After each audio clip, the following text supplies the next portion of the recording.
All right, ladies and gentlemen, welcome back to the channel. We're talking about the Chicago Bears in tonight's video. We're a couple of days away from their Sunday night matchup on the road.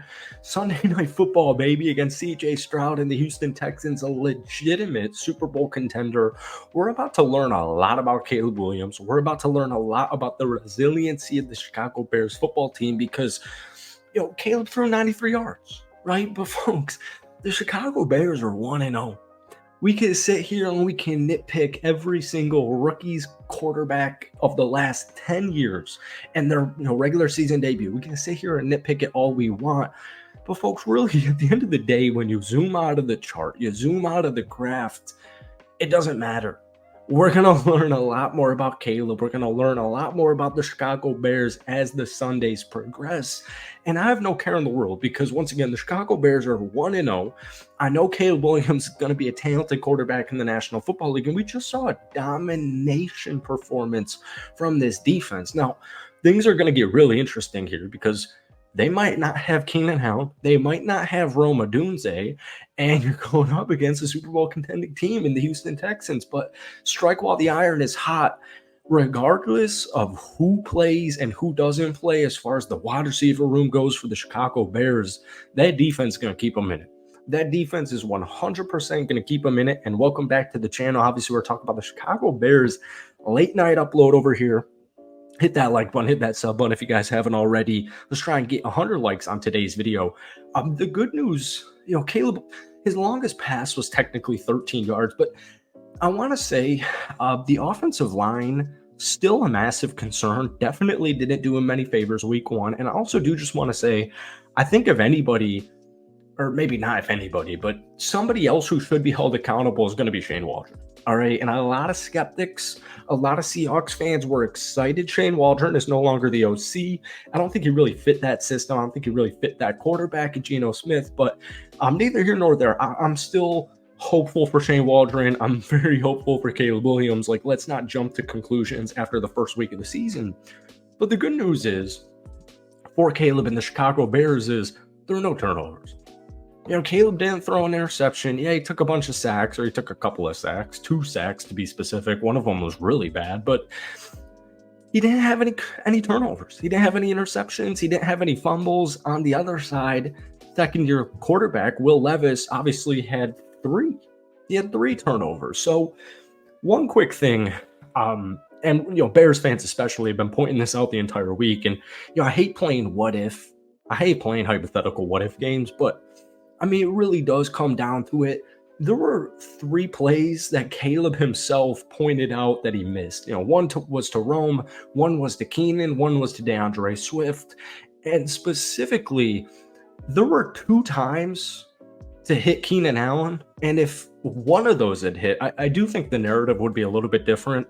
One of his 3 bad throws from this past weekend against Tennessee, one of them was on Keenan Allen himself. All right. So once again, no matter who's in town, Keenan Allen, Rome Odunze, Sunday night in Houston, you still have Tyler Scott. You still clearly have DJ Moore. You have DeAndre Swift. You have Cole Kmet. More on Cole Kmet in just one second, but let's get to the bad because I do want to talk about the good. I specifically want to talk about Darrell Taylor because, he balled his ass off on Sunday. And that was a recent acquisition for a literal 6th-round pick. But the offensive line, man, the biggest concern heading into the season outside of what is actually Caleb Williams' ceiling? What's his floor? What's his potential? What's he going to, all these questions surrounding the number 1 pick, the number 1 quarterback in the NFL draft, was the offensive line. And week 1 did nothing to relieve anybody's stress.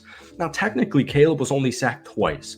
He was hit 5 times, but the pressure threw the entire synergy of the offense off completely. So if Caleb had a little bit more time, I do think you would have seen way more than 93 yards, and I think you would have seen a completion percentage better than 14 out of 29.